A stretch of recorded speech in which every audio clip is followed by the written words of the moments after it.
Сәлем достар. Бүгін Антистан Брос командасының алғашқы түсірілімі және бірінші тақырып қыздар жайында болмақ. Қыздар жайлы болғанда олармен қалай танысу, араласу, қарым-қатынас құру, ең бастысы тормоз жігіттер туралы біз айтамыз. Кеттік.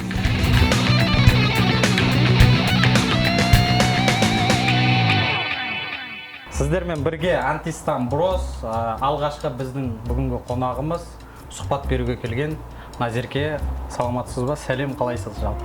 Сәлеметсіздер ме? Мысалы, сізді мен бір жерде көріп қалдым. Жігіттім да енді. Сізді қалай сындыруға болады? Өзіңіздің ойыңызды айтыңызшы. Енді қазір сындыруға болады туралы айта кетсем, бәрі білетін болатын сияқты ғой. Жігіттер жалпы мен досым айтқан маған, Назерке, сені сындыру оңай деп. Білмеймін неге, өзіме жеке тиіп кетті да ол нәрсе. Неге десем, сен бір-екі рет киноға апарып, бір-екі рет ресторанға барсаң, сен болды ялғаннан жүресің дейді да. Мен негізі ойым ондай емес.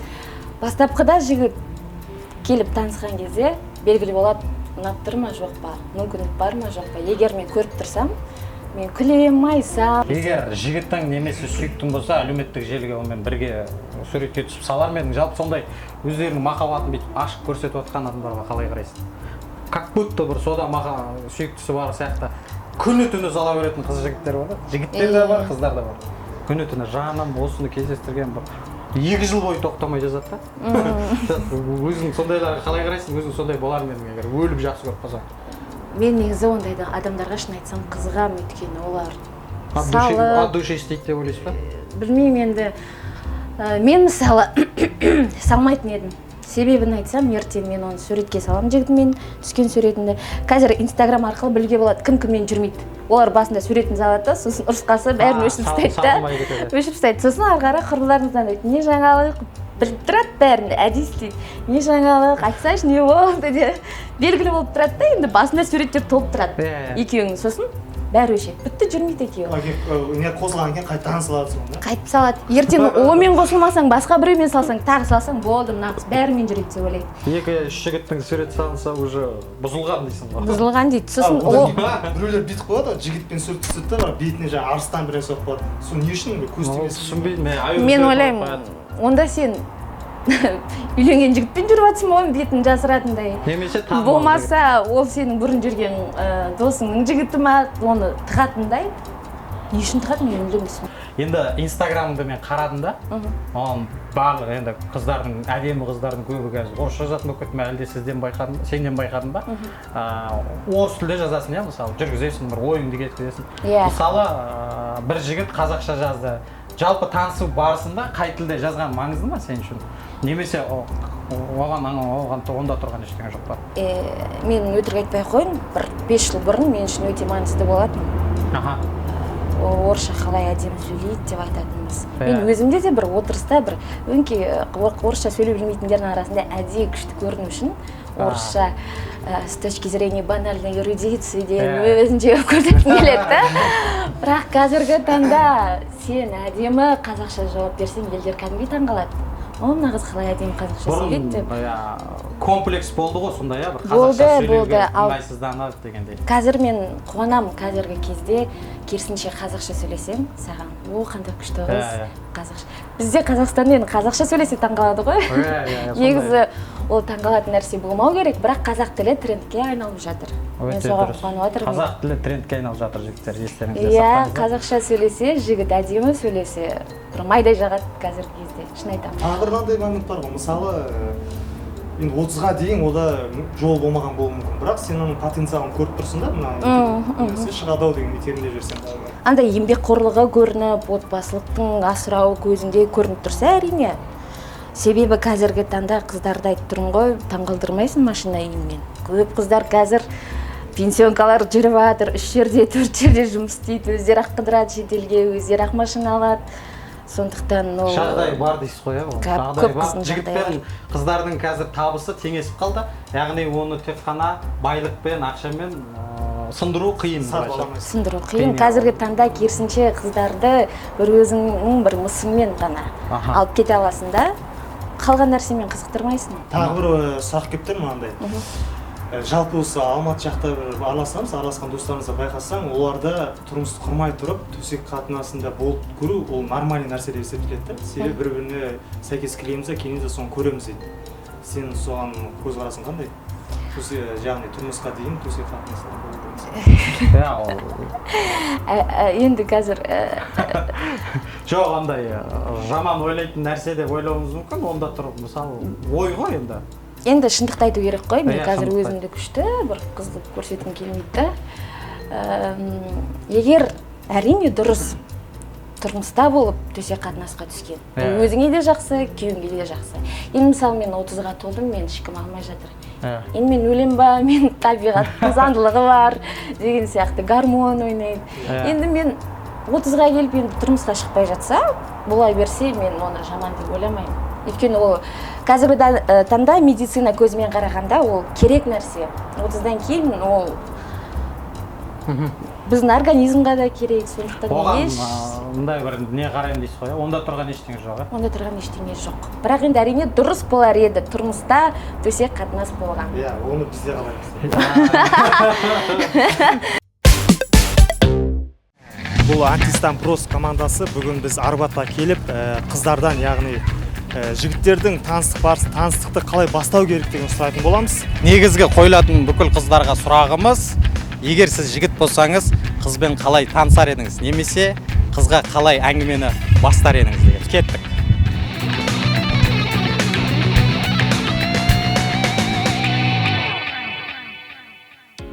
Судить тут, конечно, как подойти, это судить тут, довольно-таки сложно. Если парню понравилась девушка, понимаете, он все сделает для того, чтобы подойти, там, я не знаю, завоевать ее как-то. А если так, на один вечер, то это... Білмеймін, қазір жігіттер негізі әр жерде таныса береді ғой. Қазір нелерде сайттар бар әртүрлі, ФК, қазір жастар отыратын Инстаграм бар. Сәлем. Танысуға бола ма? Егер жігіт болып тұрсам, мен ең біріншіден қыздың ішкі сезіміне қатты көңіл бөлетін едім. Өйткені қазіргі бәріне топырақ шашпайсың ғой, бірақ жігіттер қазір танысайық, үйтейік, бүйтейік дейді да, бір-екі күн мысалға. Өз ісін қолданады да, мысалға. Төсек қатынасы болсын, содан кейін ай дейді де кетіп қалады. Әр сәтті бағалау керек. Былай торын сол жүре берсек, бүкіл өмір өткізеді. Кезекті бүгінгі біздің қонағымыз Адина Талдыбаева, Инстаграм жұлдызы, баршаңызға белгілі, көп деген жастар таниды қазіргі таңда, біледі. Өзімен сөйлесіп көрмесе де, дауысын естімесе де, міндетті түрде суретін көрген жастар бар. Енді бүгінгі өзіңіз білетін шығарсыз, енді бүгінгі тақырыбымыз қарым-қатынас туралы, жігіттер, жастар бір-бірімен қалай танысады, қыздарға не ұнайды деген сияқты. Енді мен бірінші сұрақты дереу төтесінен қояйыншы, сразу төтесінен қояйын. Сізді сындыру үшін не істеу керек жігіттер? Қандай жігіттер ұнайды сізге? Біріншіден бәріңе сәлем. Таныстырдыңыз мені. Ең біріншіден қызды сындыру үшін, яғни көбісін айтады, бір күшті машинамен гуля келіп, сыйлап, сөйтіп жасау керек. Онсыз қыз сынбайды деп мысалы. Бірақ мен ойымша, оған бір өзіндік подход болу керек. Әр қыздың өзінің подходы болады. Білмеймін, қазақша қалай подход. Енді әр қыз әр түрлі болғандықтан, ол қызды бірінші танып білу керек. Содан кейін оған бір... Айта беріңіз, орысша. И нужен, то есть с помощью правильного подхода и можно добраться до ее сердца, то есть сындыруға болады. Келесі сұрақ бәрінің көкейінде жүргенде ойлаймын, көргендерде сол сұрақты қояды деген сенімдемін астында. Төсіңе пластик жасаттың ба? Әлде қалай дейді ол жалпы, үлкейтеді ғой? Көп интервьюда я сұрайды ол туралы, жасаттың ба, жасатқан жоқсың ба деп. Енді әрине жасатқан жоқ, мен жасаттым десем, мен мысалы ол көрініп тұрар еді. Біріншіден көрініп тұрады. Енді бәрі қарап тұрады. Назар аударып. Бірақ бір жауабым жоқ, жасаған жоқпын. Жолы бар ма, қалай не істейді, өсіруге болады? жолы дегенде ең басты жол ол яғни ата анаң ғой, мамаң қандай болады, сол саған қалай жүрген кезде кедергі сезінеді. Мен жүгірмеймін. Мен жүгірмеймін. Қай тілде сөйлеген маңызды ма сізбен танысатын жігіттің? Мысалы, Инстаграмда күнде дайректке қанша мың сообщение келеді, оқисыз ба жалпы солар? Оқимын, иә, оқимын. Бәрін оқып шығасыз. Шыны керек, бұрында маған орыс тілде жігіттер келіп подкаст істейді дейді ғой. Мысалы, подкаст жасаса, маған сол көбірек ұнайтын. Бір қазақ тілінде келсе, туф, мынау не, орысша білмеймін ма, типа не городской дегендей сондай ой болған. Бірақ қазір өсе келе мен көріп отырмын, білмеймін, ішімде бір патриоттық сезім оянып жатыр ма, түсініксіз. Енді қазақилық, яғни қазақилық демей қойын, енді маған ол жараспайтын шығар енді. Жарасып тұрсыз. Енді қазақ тілі, яғни қазақ тілінде маған келіп обращаться етсе, яғни сөйлесе маған қазақ тілінде, сол көбірек ұнайды. Келесі бір сұрақ бар бізде, анандай барлығына қойып келе жатыр.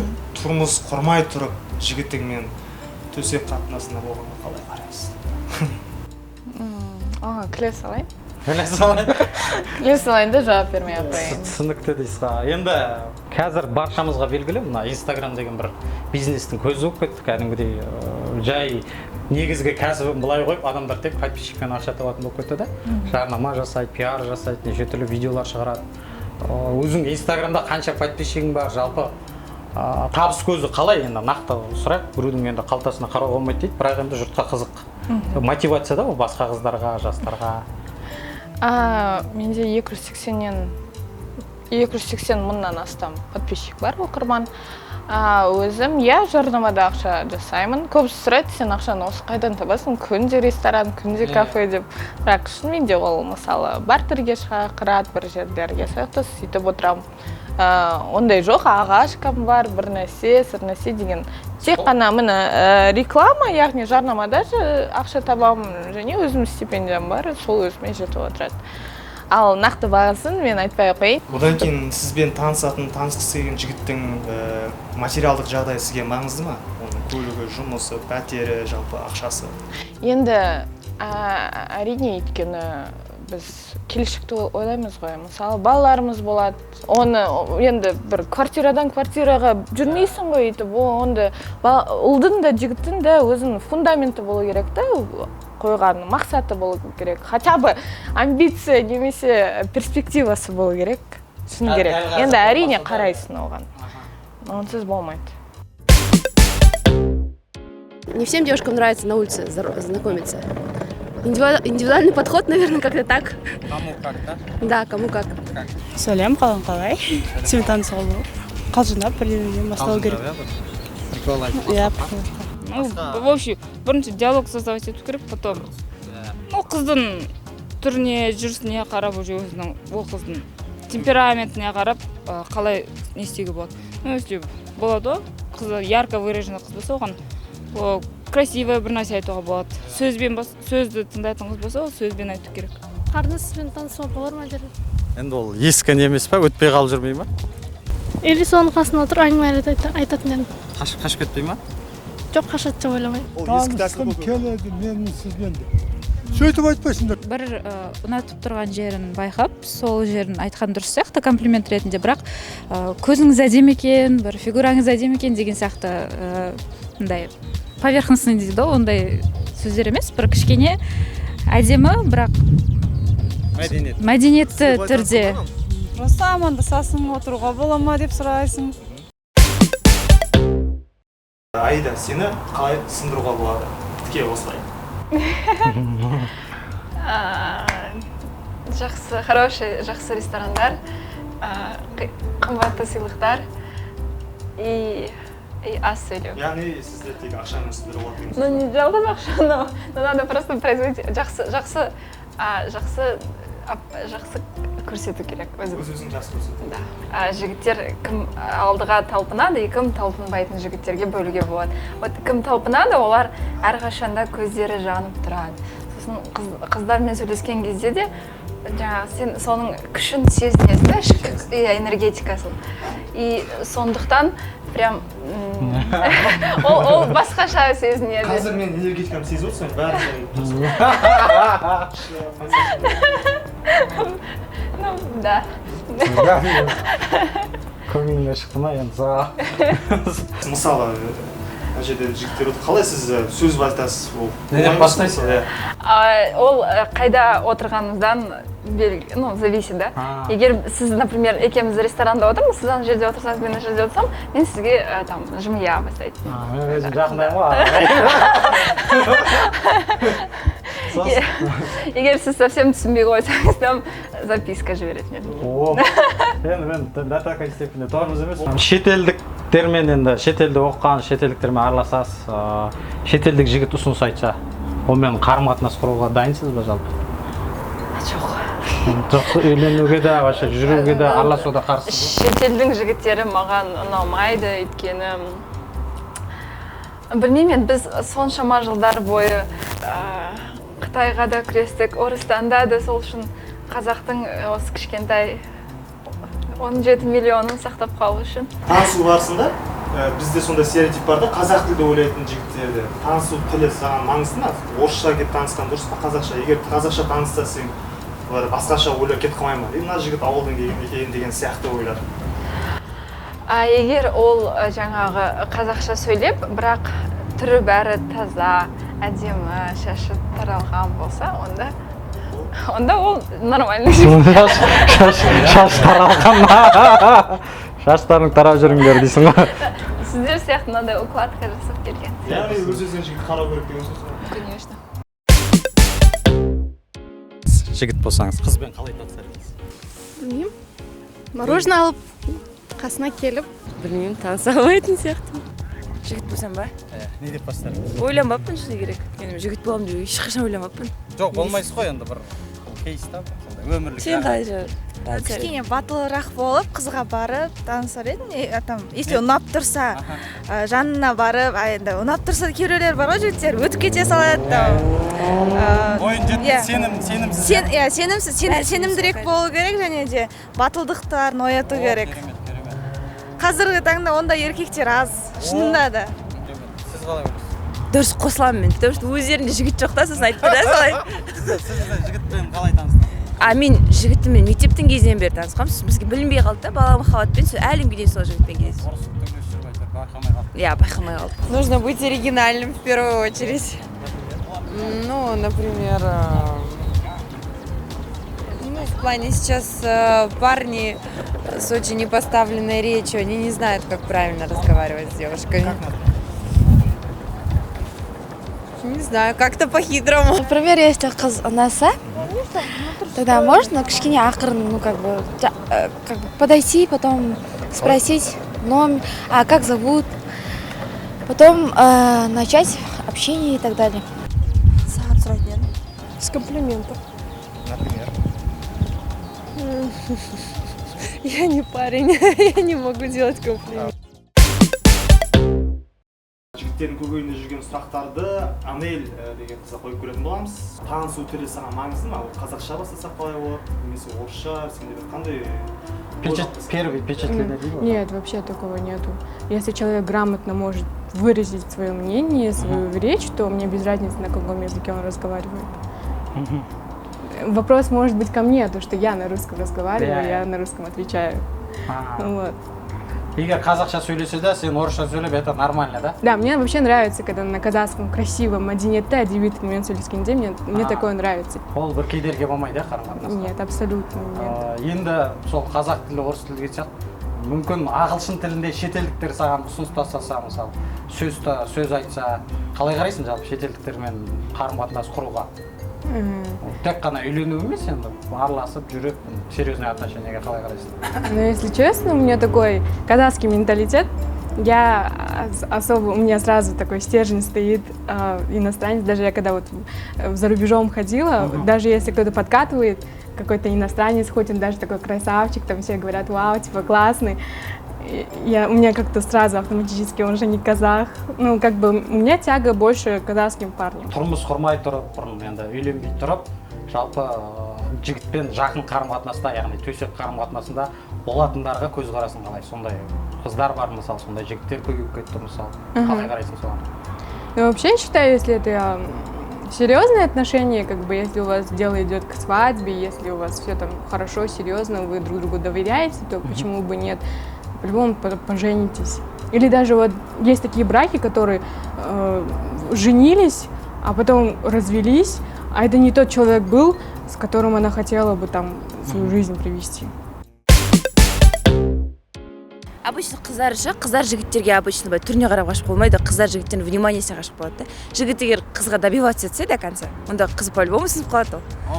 Түріне қарап қыздар ешқашан барады. Жігіттер может на первый взгляд ұнап қалады, сосын барады ол енді, сосын жақсы сөйлесіп кетеді. А қыздарда ондай жоқ. Әңгімеге байланысты ол. Иә, әңгімеге байланысты. Бізде жігіттер ойлайды да, мысалы, менің бойым аласа немесе түрім мұндай қатты сымбат. Бірінші сөйлей алса, сол әңгіме айта алса, таныса алса, болған ол түріне не? Ұялады, но кейбіреулер бар, которые смело танысатындар, а кетіп көбі вообще я заметила, что этот жігіттер тормыз деп ойламаймын мен. Жақсы көрсе, егер шын ой болса, ол қандай жолмен болса да жігіттер қолын жеткізеді деп ойлаймын.